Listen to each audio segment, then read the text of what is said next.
Hello, fight fans, and welcome to another episode of MMA at Midnight. This week, we're going to preview UFC 228. It's a great card, a lot of good fights. I'm looking forward to it. Let's get started with the main event. We have Tyrone Woodley versus Darren Till. This is going to be a great fight. I know a lot of people are just focusing on Darren Till's weight instead of the actual matchup, but this is a great style matchup. You got someone who's short and stocky like Tyrone Woodley, but has a lot of power, explosive, fast, great wrestling, amazing knockout power, and he's taking on a young, hungry fighter like Darren Till, who's got that rangy striking style. He's well-rounded as well. You know he's going to want to keep Tyrone Woodley at that distance. You know, Woodley, he's got that power in close, but he's got a quick 1-2, and he'll even pump that jab out there, get you thinking about it, and that 2 is so fast of his. If you saw in that Jay Huron knockout, Woodley has that really fast right hand. It's super fast. So, I'm pretty sure Darren Till is going to be ready for it. Look for him to maybe counter, but he's going to be wary of the takedowns, and that might get into his head. So let's see how this matchup's going to go. I think Woodley, he does a very good job of mixing up his striking and wrestling, and he keeps opponents. Some people might say it be boring, but it gets his opponent thinking, and it makes them hesitant in doing what they want to do. So in a way, his style is good. He prevents you from getting into your own rhythm and doing the things that you want to do. But let's see if it's going to work against Darren Till. I think Till's going to be ready for it. There's a lot of footage out there. He's probably watched plenty of footage on Tyrone Woodley. I bet he's going to be ready for that. But like, Tyrone Woodley's so talented and so physically gifted that it's so difficult to execute a game plan on him.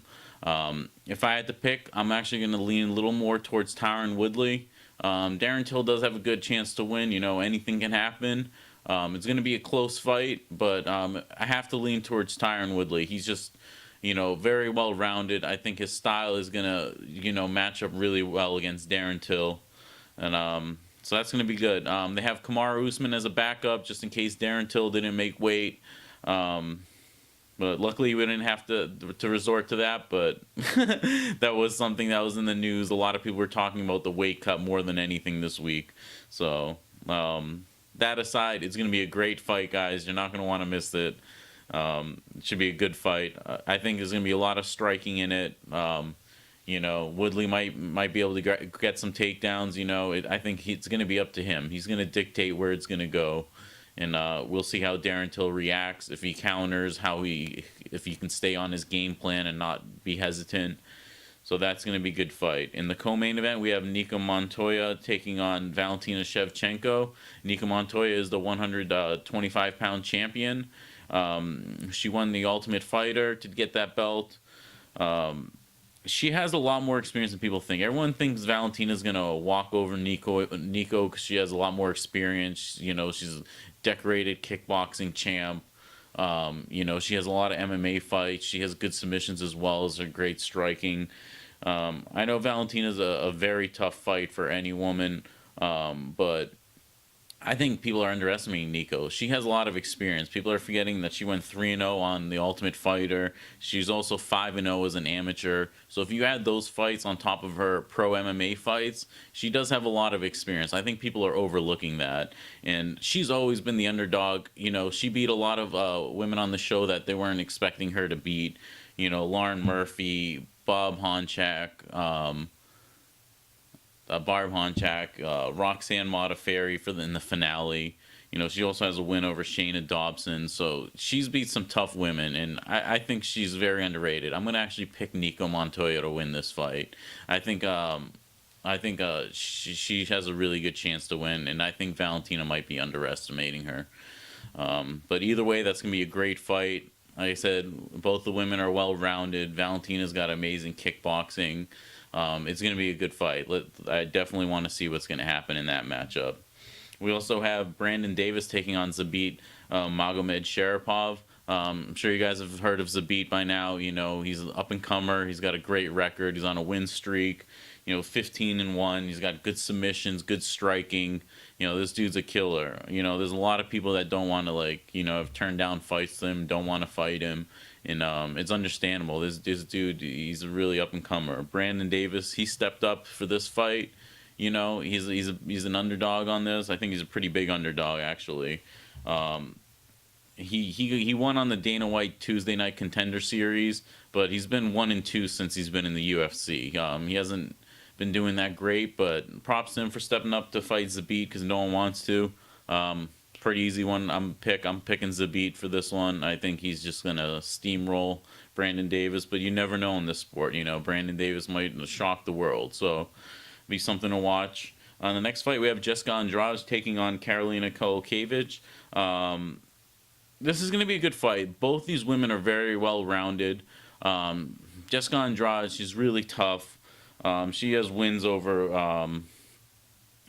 Tisha Torres and Claudia Gadelha after she lost to Joanna Jędrzejczyk. So she's actually done really well since that loss. Like I said, beat two really top contenders in that division. She's tough.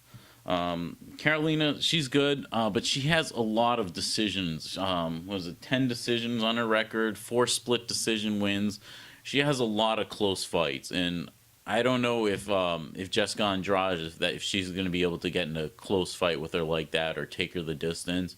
It's going to be really tough. So just by style matchup, I'm picking Jessica Andrade. Even though Karolina is very talented, she is a top fighter in that division. But I'm just leaning more towards Jessica Andrade. I just feel like the way she fights is gonna be come out, bring her on top against Karolina. But we'll see what happens with that. But I'm picking Jessica as my pick for that. We also have Nico Price taking on Abdul Razak Al Hassan. This should be a great fight. Both these dudes won their last fight by KO, and I don't know what else to say about these guys. Abdul Razak Al Hassan, he's 9-1. Nico Price 12-1. Nico Price I always underestimate this dude. I'll think he's gonna lose a fight, and then he comes out and ends up surprising me with good performance. Like that last fight, it was a brutal knockout. It was a very creative knockout as well. So this is gonna be a really tough fight. I think this one go either way. I don't have a pick in this because this one I think is a coin toss. Both these guys hungry. Both these guys are on a tear. I don't sleep on this fight for sure. This one is going to be entertaining. Like I said, both guys won their last fight by knockout, so I'm expecting a finish in this fight as well. So tune in for that fight. Nico Price versus Abdul Razak Al Hassan. That's going to be good. And also have Carla Esparza taking on Tatiana Suarez. This should be a good fight. Tatiana Suarez is still young, but she's really good. She's tough to beat. She's 6-0. She crushed it on The Ultimate Fighter as well. I'm leaning a little more towards her. Carla Esparza, she's been 3-3 in her last 6 fights. I know she was the champ at one point, but it seems like maybe her best days have passed. But you never know, But I think Tatiana Suarez is very talented, young, hungry. I'm going to lean more towards her. I think she's going to be able to win this fight. Also have Aljamain Sterling taking on Cody Stamann.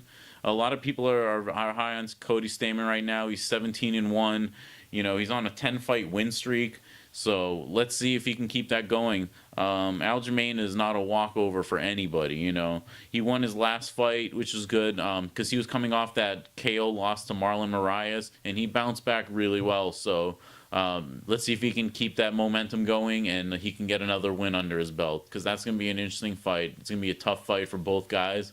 So that should be interesting. We also have Jimmy Rivera taking on John Dodson. I'm leaning towards Jimmy Rivera in this fight. Even though he lost his last fight to Marlon Moraes by KO. I know a lot of Marlon Moraes has been collecting some heads. But even though he's coming off that KO loss to Marlon Moraes, I think I have to think his style is going to match up better than against John Dodson.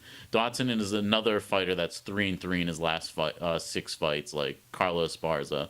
He did really well at first when he got into the UFC, but then he's had some ups and downs, some rocky road that he's been down.